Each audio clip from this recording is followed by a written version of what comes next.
Hello everyone, मैं हूं यामिनी और आप देख रहे हैं यामी स्टडी क्लासेस। आज के इस वीडियो में मैं आपको हिंदू विधि के कर्ता के अधिकार एवं कर्तव्य और उसके दायित्वों के बारे में बताऊंगी। वीडियो के लास्ट तक ज़रूर बने रहिए। पिछली वीडियो में हमने संयुक्त परिवार तथा सहदायिकी संपत्ति के बारे में पढ़ा था, उसी का ये आगे का पॉइंट है। तो अगर आपने हमारी पहली वीडियो को नहीं देखा है तो ज़रूर से देख लीजिए, और अगर आप हमारे चैनल पर नए हैं तो चैनल को सब्सक्राइब करिए और बेल आइकन को दबाना ना भूलें। तो चलिए आज का ये वीडियो शुरू करते हैं। पहला पॉइंट है कि कर्ता कौन होता है। ये जानना ज़रूरी है कि कर्ता कौन होता है। साधारणतः संयुक्त परिवार का कर्ता पिता है यदि वह जीवित है। संयुक्त परिवार का कर्ता कौन है? साधारण शब्दों में कहा जाए तो पिता होता है यदि वह जीवित है। इस प्रकार एक वाद में कहा गया था कि पिता सभी मामलों में सामान्यतः अवयस्क पुत्री के संबंध में अनिवार्यतः संयुक्त संपदा का प्रबंधक होता है। ठीक है। जहाँ पिता जीवित नहीं है और परिवार जो है वो भाइयों से निर्मित है, तो वहाँ जो होता है ज्येष्ठ भाई यानी कि बड़ा भाई, वो क्या होता है? परिवार का प्रबंधक या कर्ता मान लिया जाता है। ठीक है। अब देखते हैं कि कर्ता के अधिकार। कर्ता के क्या क्या अधिकार होते हैं। संयुक्त हिंदू परिवार के प्रबंधक को निम्नलिखित सामान्य अधिकार प्राप्त हैं। ठीक है।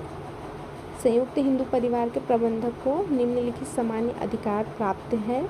पहला अधिकार देखते हैं, आय व्यय संबंधी अधिकार। इसका डिटेल भी पढ़ेंगे हम। पहले टॉपिक देखते हैं।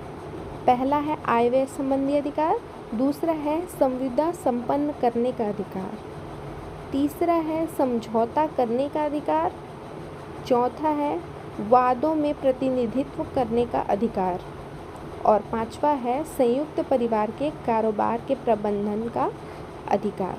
अब इसका हम डिटेल पढ़ते हैं। तो पहला आता है आय व्यय संबंधी अधिकार।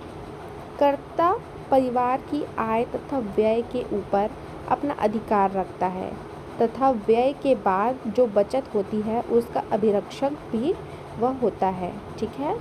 उसको यह अधिकार है कि वह कर्ता जो होता है वह आय तथा व्यय के ऊपर वह अपना अधिकार रखता है तथा व्यय के बाद जो बचत हो जाती है उसको क्या करता है? सेव करता है, यानी कि उसकी अभिरक्षा करता है, उसकी रक्षा करता है। ये पहला हो गया। अब दूसरा देखते हैं, संविदा संपन्न करने का अधिकार। कर्ता को यह भी अधिकार है कि वह परिवार के लिए संविदा संपन्न करे, किसी मामले का निपटारा करे तथा संविदा को निष्पन्न करे। ठीक है। कर्ता को संविदा संपन्न करने का भी अधिकार प्राप्त होता है। अब देखते हैं तीसरा पॉइंट, समझौता करने का अधिकार। कर्ता को यह अधिकार नहीं प्राप्त है कि वह संयुक्त परिवार का प्राप्त व्यय छोड़ दे अथवा किसी संपत्ति को बिना किसी प्रतिफल के दे दे। ठीक है। कर्ता को यह अधिकार प्राप्त नहीं है कि वह संयुक्त परिवार का प्राप्त व्यय को छोड़ दे, है ना, और किसी संपत्ति को बिना किसी प्रतिफल के दे दे, और फिर भी वह ऋण के साथ तर्क संगत समझौता करने का अधिकार रखता है। ठीक है। फिर भी वह ऋण के साथ तर्क संगत समझौता करने का वह अधिकार रखता है, जिसमें वह ऋण की रकम को कम कर सकता है अथवा ब्याज की रकम में भी वह कमी कर सकता है। अब आता है चौथा, वादों का प्रतिनिधित्व करने का अधिकार। संयुक्त परिवार की ओर से तथा उसके विरुद्ध वाद संस्थापित करने में कर्ता समस्त परिवार का प्रतिनिधित्व करता है। संयुक्त परिवार की ओर से तथा उसके विरुद्ध अगर कोई वाद संस्थापित कर दिया गया है तो उस वाद के लिए कर्ता जो होता है वह समस्त परिवार का क्या करता है, प्रतिनिधित्व करता है। 5वां देखते हैं, संयुक्त परिवार के कारोबार के प्रबंधन का अधिकार। कर्ता को यह भी अधिकार है कि वह संयुक्त परिवार के कारोबार का प्रबंधन करे, है ना। अब देखते हैं कर्ता के कर्तव्य एवं उसके दायित्व को। कर्ता के निम्नलिखित दायित्व एवं कर्तव्य हो सकते हैं। पहला देखते हैं, हिसाब देने का दायित्व, इसका डिटेल भी पढ़ेंगे हम।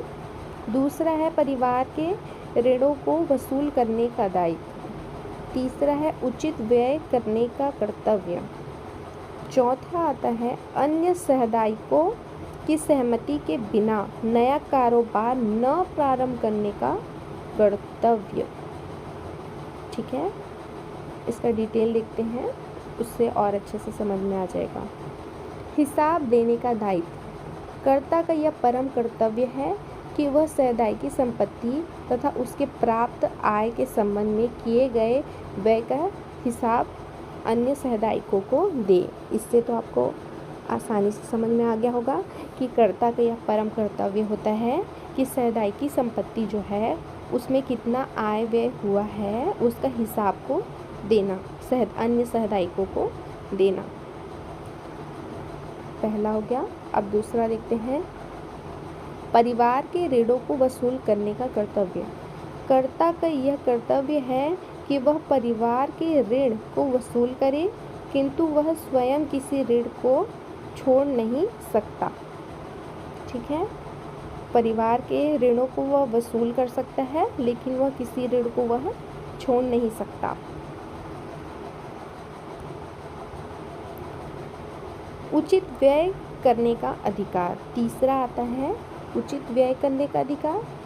कर्ता का यह भी कर्तव्य है कि वह परिवार के ही प्रयोजनार्थ संयुक्त परिवार के कोष से व्यय करे, वह संयुक्त परिवार की ही संपत्ति से ही वह व्यय करे। ठीक है, उसको उचित व्यय करने का अधिकार प्राप्त होता है। चौथा आता है अन्य सहदायियों की सहमति के बिना नया कारोबार न प्रारंभ करने का कर्तव्य। किसी भी नए कारोबार को प्रारंभ करने के पूर्व कर्ता को अन्य सहदायियों की सहमति प्रत्यक्ष अथवा परोक्ष रूप से प्राप्त करनी चाहिए। ठीक है, कोई भी कारोबार को प्रारंभ करने से पहले अन्य सहदायियों कर्ता को इसके बारे में पता होना चाहिए, प्रत्यक्ष रूप से या परोक्ष रूप से उनकी सहमति जो है वो प्राप्त होनी चाहिए। आई होप कि आपको मेरी वीडियो अच्छी लगी हो। अगर आपको मेरी वीडियो अच्छी लगी हो तो वीडियो को लाइक करना ना भूलें और अपने फ्रेंड्स के साथ शेयर करना ना भूलें और हमारे चैनल को सब्सक्राइब करना भी ना भूलें ताकि मैं आपके लिए और ऐसी वीडियोस लाती रहूं। तब तक के लिए धन्यवाद।